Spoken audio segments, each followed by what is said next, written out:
começou Salomão a edificar a casa do Senhor em Jerusalém, no Monte Moriá, onde o Senhor se tinha mostrado a Davi, seu pai, no lugar que Davi tinha preparado, na eira de Ornã, o Jebuseu. E começou a edificar no segundo mês, no dia segundo, no ano quarto do seu reinado. E esses foram os fundamentos que Salomão pôs para edificar a casa de Deus: o comprimento em côvados, segundo a medida primeira, de 60 côvados, e a largura de 20 côvados. E o alpendre que estava na frente de comprimento, segundo a largura da casa, era de 20 côvados, e a altura de 120, o que dentro cobriu com ouro puro. E a casa grande forrou com madeira de faia, e então a cobriu com ouro fino, e fez sobre ela palmas e cadeias. Também a casa adornou de pedras preciosas para ornamento, e o ouro era ouro de Parvaim. Também na casa cobriu as traves e os umbrais, e as suas paredes, e as suas portas, com ouro, e lavrou querubins nas paredes. E fez mais a casa do Senhor, fez mais a casa da santidade, das santidades, cujo comprimento, segundo a largura da casa, era de 20 côvados, e a sua largura de 20 côvados, e cobriu-a de ouro fino, do peso de 600 talentos. O peso dos pregos era de 50 siclos de ouro, e cobriu de ouro os cenáculos. Amém? Podem se assentar.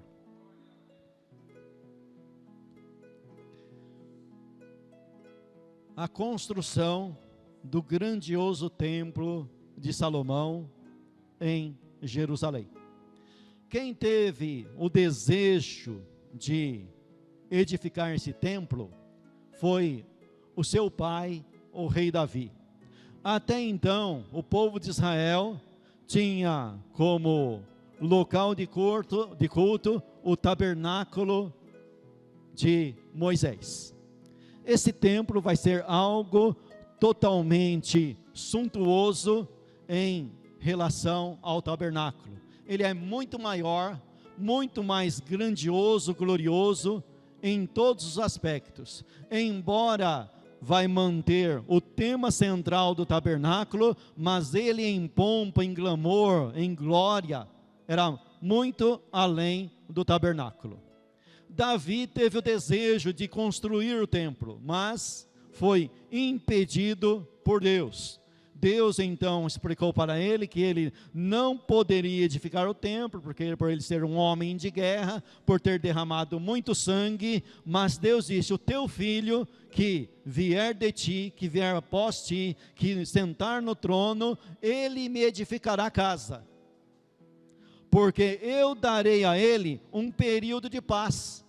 Salomão significa paz. Num período de paz que eu darei ao meu povo Israel, então ele edificará o templo para a minha glória. E Salomão então edificou esse templo, uma das maravilhas do mundo antigo, suntuoso, grandioso, tremendo, muito bonito, algo inimaginável. Ele era tanto bonito em aparência, como também de tamanho, e como também do lado econômico, um templo caríssimo. Hoje os camaradas começam a calcular, e dá alguns milhões, bilhões de dólares aí, o valor do templo dele, do templo de Salomão. Por quê? Uma das matérias-primas lá era ouro puro, ouro fino, ouro escolhido a dedo para se colocar no templo do Senhor. O interessante é que Davi pegou todo o seu ouro que ele ajuntou durante todo o seu reinado, ouro particular dele, e doou tudo para a construção do templo. E assim houve outras doações, outras coisas. Esse templo grandioso, glorioso, quando Salomão foi depois de 7 anos, levou 7 anos para construí-lo. Após 7 anos, então Salomão foi inaugurar, e ele teve uma grande humildade. O rei Salomão teve uma grande humildade de dizer assim: eu construí esse templo para ti, ó Pai, mas o Senhor não habita em templo feito por mãos humanas.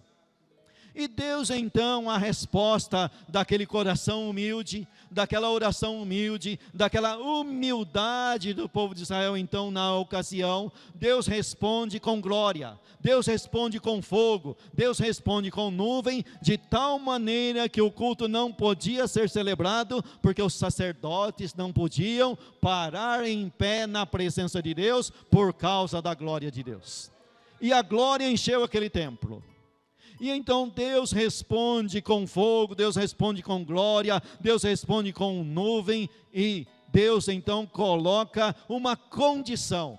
Deus colocou uma condição no templo. O templo então foi feito dentro daquilo que nós chamamos de aliança davídica. Uma aliança foi feita com Davi, e ao construir o templo, dentro dessa aliança, Deus colocou então uma condição, uma aliança com condição. A condição era: se vocês permanecerem na minha obediência, a glória desse templo vai permanecer. Se vocês não permanecerem na minha obediência, então a minha glória não vai permanecer no templo. E esse templo então vai ser profanado primeiro pelo povo de Israel. O povo de Israel vai profanar esse templo. E sendo dentro dessa profanação, Deus então vai permitir uma profanação maior para humilhar o povo de Israel que havia profanado o templo.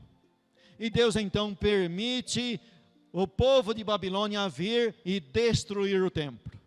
E depois o templo vai ser reerguido por Zorobabel. Zorobabel vai edificar um templo que vai ser também destruído, e Herodes vai levantar um terceiro templo, que o general Tito, depois de Cristo, 70 anos da era cristã, vai também destruir o templo feito por Herodes. Ou seja, a condição não foi obedecida pelo povo, mas existe algo dentro desse contexto chamado graça.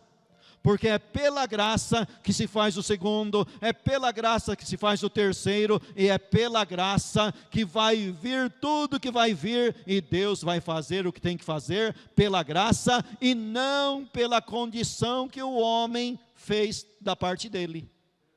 Porque a única coisa que o homem faz bem é quebrar a aliança. O homem faz muito bem isso, quebrar a aliança. Mas Deus, pela graça, renova e traz uma nova aliança. Bom, vamos então agora pegar alguns pormenores dentro desse texto que nós lemos. Vamos pegar alguma coisa para estar aprendendo. Eu quero estar falando nessa noite com vocês sobre o título: Deus edifica o seu povo. Deus edifica a sua igreja. Amém?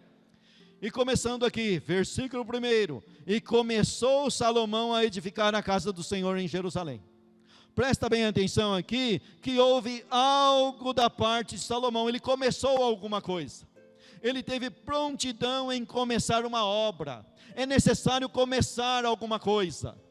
A Bíblia fala de fé de capa a capa, a Bíblia fala da fé de Abel, a Bíblia fala da fé dos heróis da fé, dos patriarcas, a Bíblia fala da fé dos juízes, a Bíblia fala da fé dos profetas, mas ela sempre fala de uma fé viva, uma fé que produz, uma fé que age mediante uma obediência. A fé tem que produzir obras, e essas obras dentro desse contexto chama-se obras da fé. A fé viva produz. A fé colocou Salomão em marcha. A fé colocou Salomão, tirou ele da inércia e colocou ele à realização de algo, levou ele ao começo de alguma coisa. Nós temos que ter uma fé viva, uma fé que nos leva à ação. A fé verdadeira leva a pessoa à ação.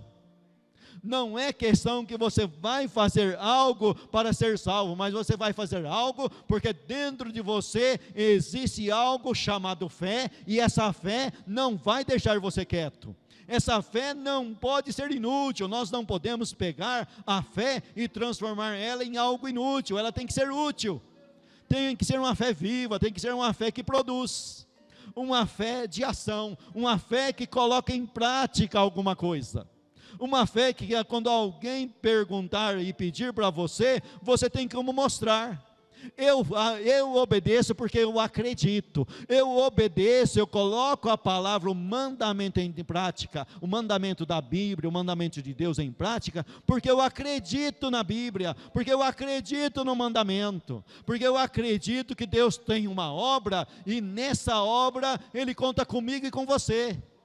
Deus tem uma obra, Deus tem um plano, Deus tem uma aliança, e Ele então coloca alguém chamado Salomão para tomar a iniciativa, para estar numa liderança, para estar à frente de um povo, e esse povo vai trabalhar sobre a regência do rei Salomão. Não é só Salomão que tem a fé, os seus súditos, todos os moradores do reino têm a mesma fé do líder. O líder tem fé, o líder dá o exemplo, e os liderados seguem atrás. Os liderados vão atrás, vão em frente com ele, porque ninguém faz a obra de Deus sozinho. Ninguém realiza nada sozinho. Eu preciso de você e você precisa de mim. Nós precisamos uns dos outros. Eu me completo com você e você se completa comigo. Se me colocar para cantar, vai ser um desastre. Mas coloca alguém que tem o dom e canta muito bem. Pega alguém que canta muito bem e coloca para pregar, misericórdia, né? Aí estão fazendo os cantores aí pastor, e estão fazendo pastor cantor, estão invertendo as bolas, estão invertendo as coisas. Cada um no seu galho, no seu quadrado, aonde Deus te colocou. Deus colocou Salomão para estar liderando. E aonde que ele foi edificar a casa de Deus? Na casa do Senhor em Jerusalém. Nota que o texto vai estar então orientando, dirigindo, direcionando. Não é Salomão que escolhe o lugar. Quem escolhe o lugar é o pai dele. Mas o pai dele escolheu o lugar de que maneira? Foi simplesmente ele pensou, filosofou e falou: o lugar vai ser aqui? Não foi assim não. Teve alguém que mostrou para ele. E quem que mostrou para ele? O próprio Deus mostrou para ele. Deus mostrou para Davi o lugar. Deus mostrou para Davi o local. Da mesma maneira que Deus mostrou para Moisés o modelo do tabernáculo. E ainda disse mais: Moisés, faça-se conforme o modelo que se te mostrou. Tem um trabalho a ser feito, tem uma obra a ser realizada, mas essa obra tem um modelo, tem um plano, tem um projeto, tem um desenho, tem uma supervisão, tem algo já pré-estabelecido. Primeiro, tem uma geografia, tem um local, tem um lugar. Você deve colocar a sua fé em prática, mas no lugar certo, no lugar correto, no momento certo, na hora certa. E ele então vai dizer que em Jerusalém, aonde? No Monte Moriá. Para entender um pouco sobre o Monte Moriá, você tem que voltar em Gênesis capítulo 22. Eu disse um pouco antes da mensagem que foi mostrado para Davi a eira de Ornã, o Jebuseu, que era no Monte Moriá, mas na realidade esse lugar já havia sido mostrado há muitos anos antes para Abraão. No capítulo 22, Deus chama Abraão e ele diz: eis-me aqui. Veja só que na resposta de Abraão combina com a atitude de Salomão. Salomão estava pronto e começou. Abraão ouviu a voz de Deus e respondeu: eis-me aqui. Se hoje ouvirdes a voz de Deus, não endureça o teu coração, mas diga: eis-me aqui, faça-se em mim a tua vontade, faça-se em mim segundo o teu querer, faça em mim segundo o teu Espírito Santo. Abraão respondeu: eis-me aqui. E aí Deus então começa a falar com Abraão. E qual foi a ordem de Deus para Abraão? Pega o teu filho e vai para o monte de Moriá, vai para a montanha, numa cadeia de montanha, e oferece ali o teu filho no lugar que eu vou te mostrar. Interessante que Abraão saiu com um endereço, mas o endereço não estava completo. É assim, meu irmão e minha irmã, Deus te chama e te coloca numa jornada, mas Ele não te dá todas as informações. Andar por fé não é ter todas as informações na mão, mas andar por fé é andar dentro de uma ordem divina, e na caminhada você tem que ter o cuidado de pegar o complemento da mensagem de Deus, porque Ele revela as coisas de maneira paulatina, de maneira lenta, dentro da maneira dEle, do jeito que Ele quer. Aí nós encontramos um camarada falando assim: olha, vieram profetizar para mim, mas Deus não falou comigo. Quer dizer, Deus só fala comigo através de mim mesmo. Eu não aceito Deus falar comigo através de outra pessoa. Mas veja que Abraão saiu, mas quando ele chegou no lugar, na cadeia, aí Deus mostrou o lugar. Então o Monte Moriá é um lugar onde Abraão saiu para sacrificar o seu filho.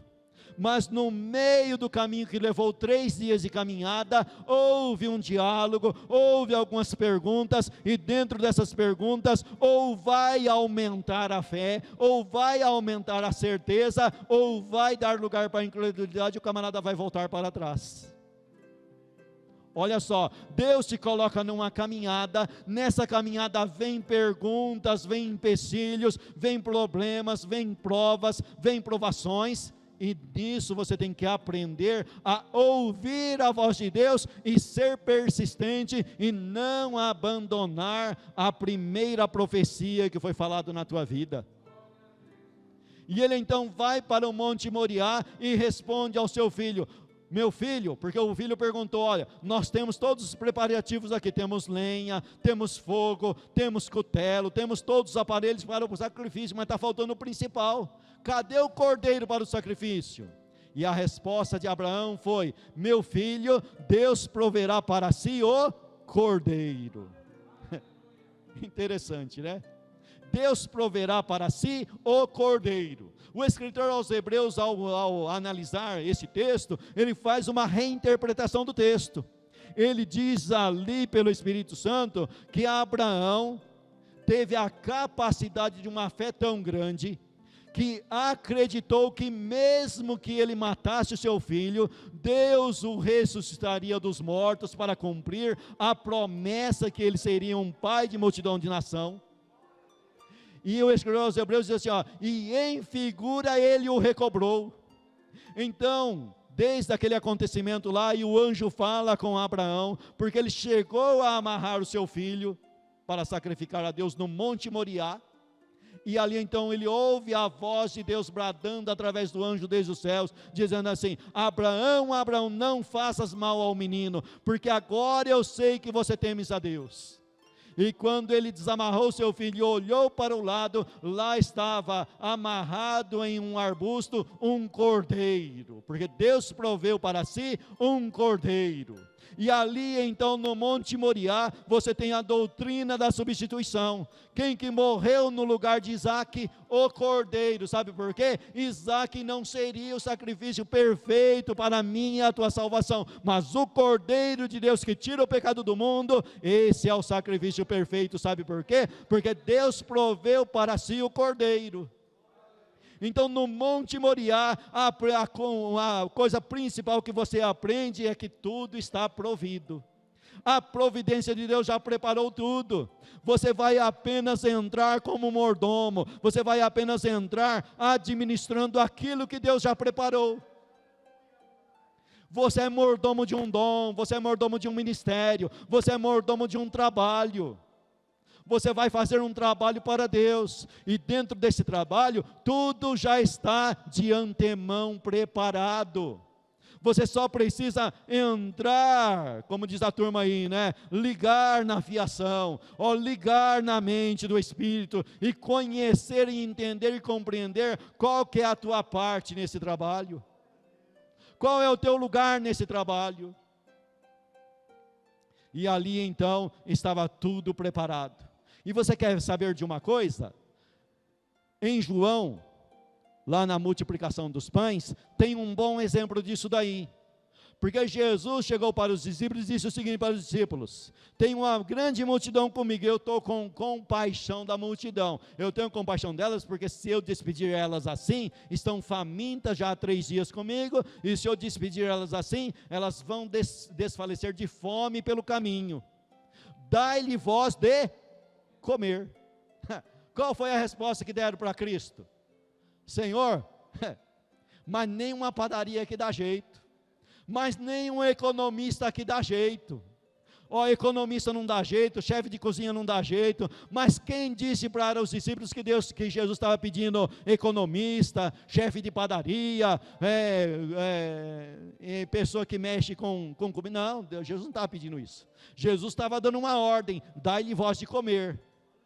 E a ordem de Cristo se cumpre, e a ordem de Cristo é colocada em prática. Os camaradas não têm fé, os camaradas não acreditam, mas Jesus vai colocar em prática aquilo que Ele pré-estabeleceu. Porque está escrito que Jesus bem sabia o que devia fazer, mas disse isso para os experimentar. E aí Jesus dá a ordem: manda o povo sentar. Manda ele sentar, não precisa ir atrás de padaria, de economista, de dinheiro, não precisa ir atrás de nada. Manda ele sentar, manda o povo sentar, que o resto eu faço. Manda ele sentar, que vocês vão dar pão para esse povo comer. Só manda ele sentar. É difícil sentar na presença de Deus, né? Esperar em Deus não é brincadeira não, viu? Mandar os outros esperar é fácil, mas esperar mesmo, mas o povo obedeceu, o povo sentou. E Jesus fez o difícil, porque Jesus faz o difícil. Jesus multiplicou o pão, mas quem deu o pão para a multidão comer? Jesus multiplicou, quem deu o pão foi os discípulos. Jesus multiplica, coloca na tua mão e você vai lá e faz. Mas tem camarada que fica orgulhoso. Quem faz o difícil é Jesus, mas o camarada se acha. Oh glória, o camarada se acha. Então, nós aprendemos a primeira lição no Monte Moriá. No Monte Moriá está tudo de maneira provida. Onde o Senhor se tinha mostrado a Davi, seu pai, no lugar que Davi tinha preparado, na eira de Ornão Jebuseu. Esse texto de Ornão Jebuseu, ele tem o mesmo sentido de Gênesis capítulo 22, a lição é a mesma. Mas por que a lição é a mesma? Por que é repetitivo? É porque eu e você somos cabeçudo, somos de mente dura, difícil de entender, duro de aprender, aí Deus precisa ficar repetindo. Deus repete a mesma lição na vida de Davi, porque senão o camarada não aprende. E olha que ele está aqui lidando aqui com o mais sábio homem abaixo de Cristo na terra, que é Salomão. Mas se Deus não agir, pegar pela mão e ensinar, nem o homem mais sábio do mundo consegue ser sábio. Mas Jesus ensina, Deus ensina. Então o que acontece no monte, na eira de Ornã, o Jebuseu? Para começo de conversa, ele nem judeu era um remanescente do povo que Israel tinha que ter matado quando conquistou a terra prometida, mas estava lá. Mas se está lá, então vai ajudar. Não se importa com quem está no lugar aonde você tem que estar, não. É um Jebuseu, não tem problema. O Jebuseu está lá no lugar onde vai edificar o templo, não tem problema. Deus sabe lidar com o Jebuseu. Se ele é salvo, amém, ele vai ser salvo. Se não é, Deus tem o destino para ele também, Deus vai agir com ele. Se ele é amigo, amém. Se ele não é amigo, é inimigo, Deus vai tratar com ele. Tem coisa na tua vida que está atrapalhando, que está impedindo. Olhe para a vida de Paulo. Cadeia não impediu ele de pregar o evangelho, prendia, ele continuava pregando. Conta-se uma história de um camarada perseguido na ocasião dos comunistas aí, que arrancaram os pés dele, ele continuou pregando, cortaram a mão, ele continuou pregando, aí cortaram a língua e deixaram ele sem língua. Aí os camaradas passavam na frente dele, ele apontava assim, ó. Ele continuou pregando, sem língua, apontando para o céu. Aí mataram, só matando o camarada para ele parar de pregar. Mas eu quero dizer o seguinte, olha, não existe nenhum obstáculo se você tiver fé. Tem um hino aí, vai dar tudo certo, vai dar tudo certo. E o camarada canta que vai dar tudo certo, mas para adquirir um avião, para adquirir uma casa nova, para trocar a mulher de 40 por duas de 20, inverte todas as coisas. Mas até colocaram uma brincadeira aí, né, esses dias aí na rede social, né, colocaram na parede de um pedreiro, fez um monte de rasgo para fazer um encanamento, e colocaram a música do camarada, vai dar tudo certo, vai dar tudo certo, misericórdia, aquilo ali não vai dar certo nunca, né, mas vai dar certo na obra de Deus. Tem impedimento, o Jebuseu está lá, mas na eira de Ornã tem livramento, tem a providência, porque está provido na eira de Ornã. Ali está o lugar, ali está o ensinamento, ali está o ensinamento de Deus para Davi, porque ali na eira de Ornã, Deus então resolve um problema sério na vida de Davi, na vida do povo de Israel, que era um castigo, que era um anjo destruidor, matando o israelita a dar com pau. Mas ali, Davi sobe por orientação divina até aquele lugar, e oferece um sacrifício a Deus, e Deus então manda o anjo cessar a praga. Então, providência de livramento. No Monte Moriá ensina sempre a doutrina da providência. Deus proverá. Está provido então todos os bens, todos os materiais, tudo que é necessário para construir o templo, já está provido. Salomão só vai sentar no trono e gerenciar o negócio. Você só vai sentar no trono e gerenciar as coisas, você vai sentar no teu lugar e vai gerenciar a bênção para outras pessoas. É isso que o texto ensina. E o texto então vai continuar nos ensinando. Versículo 2: e começou a edificar no segundo mês, no dia segundo, no ano quarto do seu reinado. Oh, mas espera aí, ele reinou 4 anos para colocar em prática a ordem primária do rei Davi, do pai dele? Levou 4 anos. Ele teve alguns problemas que ele teve que estabelecer o seu reino primeiro. Mas não importa o grau da dificuldade, ele começou. No 4º ano do seu reinado ele começou, levou 4 anos, tem um ditado aí, antes tarde do que nunca. Você aceitou Cristo na velhice, antes tarde do que nunca. Nunca é tarde para fazer algo para Deus, nunca é velho para fazer algo para Deus. Está escrito no Salmo, que mesmo na velhice nós daremos frutos. Não é tarde para colocar o plano de Deus na tua vida em prática. Não é tarde para você colocar a fé de Deus na tua vida em prática. Não é tarde para você colocar-se em pé e começar a obedecer a Deus, a andar em obediência. Nunca é tarde, está na hora. O momento é já, o momento é agora, o momento é nesse instante. Vamos continuar aqui no texto. Versículo 3: e esses foram os fundamentos que Salomão pôs para edificar a casa de Deus. Aí vem uma narrativa que, se você olha assim e fala, misericórdia, mas que coisa chata, eu vou ter que mexer com esse negócio de números aqui agora. Medida antiga, não precisa ficar se preocupando com os 27 metros de comprimento, os 9 metros de largura, os tantos metros de altura, não precisa se preocupar com isso. Você tem que pegar a parte fundamental da mensagem. Qual que é a parte fundamental da mensagem? Aqui no versículo 3, existe um fundamento.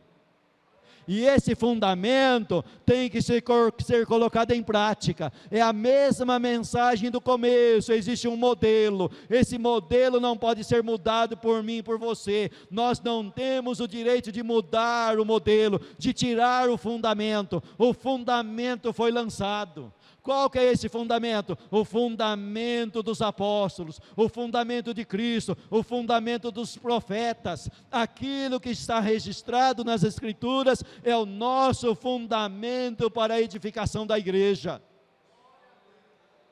Porque aqui na realidade, esse templo suntuoso vai simbolizar a igreja. É a igreja na realidade que vai ser edificada. E a igreja precisa ser edificada não com mente humana, não com filosofia humana, mas com o ensinamento da palavra, com o ensinamento de Deus, com a orientação da palavra de Deus, com aquilo que os apóstolos estabeleceram lá no começo da igreja primitiva, com aquilo que os profetas ensinaram na sua profecia, com aquilo que Deus falou com os patriarcas, com aquilo que Deus colocou na sua palavra. O fundamento tem que ser respeitado. Paulo falando sobre isso, ele diz assim, olha, eu como sábio arquiteto, como sábio construtor, lancei o fundamento, e outros edificam sobre esse fundamento, mas veja cada um como edifica, porque ninguém pode lançar outro fundamento, e o fundamento é Cristo Jesus. Você pode edificar, você não pode mudar o fundamento. Existe um modelo, existe uma carta, existe uma cartilha, existe uma bússola, existe um manual. Está colocado o fundamento. Você pode trabalhar e deve trabalhar à vontade, mas o fundamento não pode ser mudado.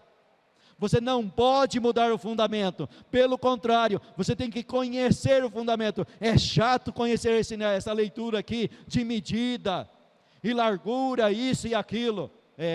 Às vezes mexer com doutrina bíblica dá trabalho, tem que pensar, tem que queimar a pestana, tem que estudar, dá trabalho, tem que orar, tem que buscar revelação. Se tem um sonho, tem que colocar o sonho, para ver se é de Deus ou não.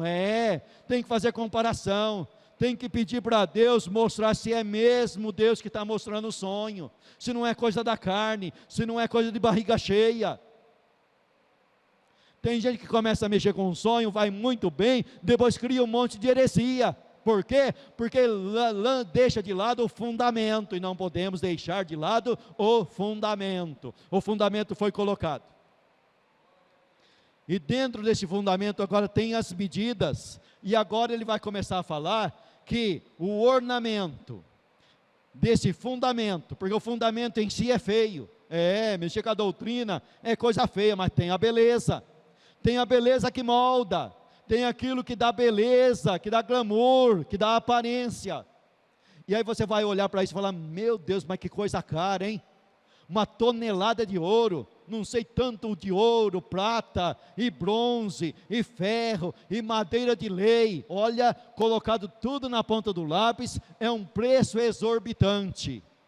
Mas sabe o que isso significa? Isso não chega nem perto para dizer o valor do sangue de Jesus Cristo na cruz do Calvário. Isso é uma conta humana, é algo humano que não chega nem perto do precioso sangue de Jesus Cristo. E quando Pedro pega e reinterpreta isso daqui, ele joga fora tudo isso aqui, viu? Ele pega o ouro, ele pega a prata, ele pega a lei, a madeira de lei, e joga tudo fora, e fala assim, olha, não foi com isso que vocês foram comprados, mas foi com o precioso sangue de Jesus Cristo, derramado na cruz do Calvário. Aprenda uma coisa, o ouro Nabucodonosor levou embora, o ouro, depois veio outras nações, e o que Zorobabel colocou, outras nações levaram, o que Herodes colocou, o Império Romano levou embora. Mas a glória de Deus, o sangue do Cordeiro, ninguém leva, ninguém mancha, não perde o valor. O ouro perde o valor, mas o sangue de Jesus Cristo continua purificando a mim e a você de todo o pecado. Ele tem um valor que não tem cálculo para ele. Por isso então, Pedro pega isso e joga tudo fora, é tudo lixo. Não serve de nada, serviu somente para o ensinamento, agora não tem valor nenhum mais. Agora você aprendeu o valor do sangue do Cordeiro, você tem o fundamento na tua mão, Jesus Cristo é o fundamento. Olha, dentro desse fundamento existem as doutrinas e existe a própria pessoa do Senhor Jesus Cristo. E a pessoa do Senhor Jesus Cristo é a pedra principal, é a coluna de sustento, é a pedra principal de esquina que sustenta tudo isso, é a pessoa bendita do Senhor Jesus Cristo. E ele na narrativa aqui vai continuar. Ele vai continuar com coisas preciosas. E ele vai dizer então que, versículo 6, também a casa adornou de pedras preciosas para ornamentos, e o ouro era ouro de Parvaim. Olha só, não bastava já tudo que tinha, ainda vem coisa mais cara ainda. Olha só, fazendo uma reinterpretação lá no Novo Testamento, o apóstolo pegou isso aqui e disse assim: olha, vocês são casa espiritual, vocês são pedras vivas, trazidas por Deus para edificar o templo, para a morada de Deus em espírito. Aquele templo de Salomão, Deus falou que não ia morar dentro dele, mas eu e você, Deus fala que mora dentro de nós. E nós então somos as pedras, porque ali o templo de Salomão foi construído como foi usado como matéria-prima, pedras tiradas lá de fora, de tal maneira que quando chegou no templo, não precisava usar ferramenta nelas. Por quê? Porque as pedras já estavam preparadas. Sabe o que significa isso?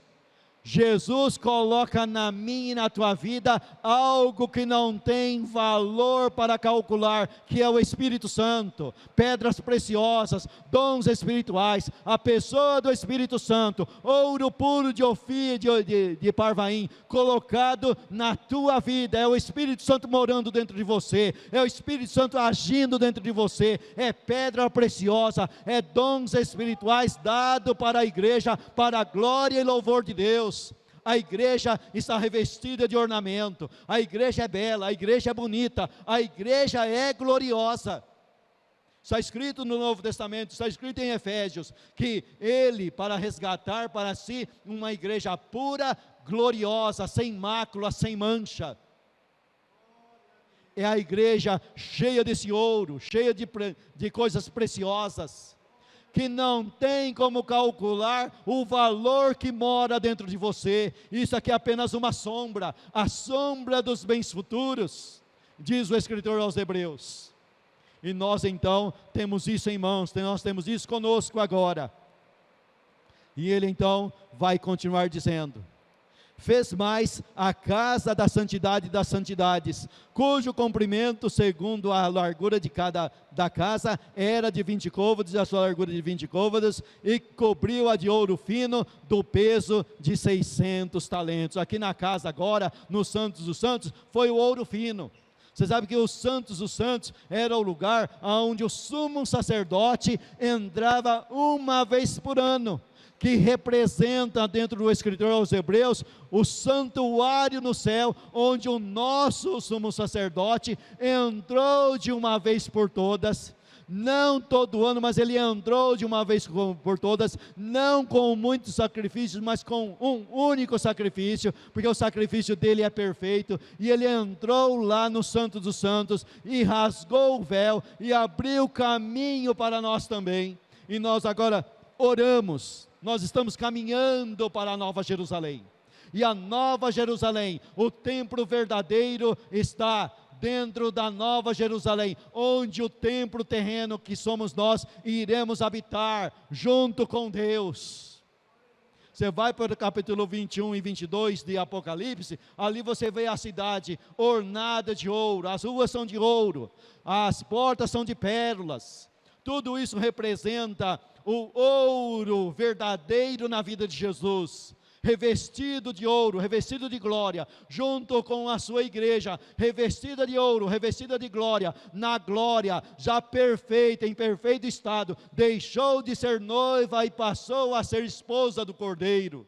Aqui é noiva, lá é a esposa do Cordeiro, passou pelas bodas, passou pela festa de casamento, foi feita a união com Cristo, lá na glória, e aí ela tem os seus atavios, ela tem os seus ornamentos, que é tudo dentro de uma provisão, tudo provido por Deus na minha e na tua vida.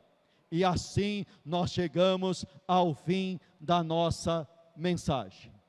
Você foi chamado para fazer parte dessa edificação. A igreja é o edifício de Deus. Nós somos o edifício de Deus. E não é só isso. Somos edifício, mas também somos obreiros do edifício. Deus deu essa graça e essa honra para nós. Os anjos a queriam, os anjos se ofereceram, mas o homem não se ofereceu, mas a graça de Deus elegeu e falou: é o homem que vai fazer, é o homem que vai realizar. O homem não tem condição, mas está tudo preparado por mim para o homem fazer, e nós fazemos, e nós estamos fazendo, nós temos parte nessa obra, nós temos sorte nessa obra, e estamos caminhando nessa obra, e nós temos fé para andar nessa obra, amém? Que Deus te abençoe e te guarde.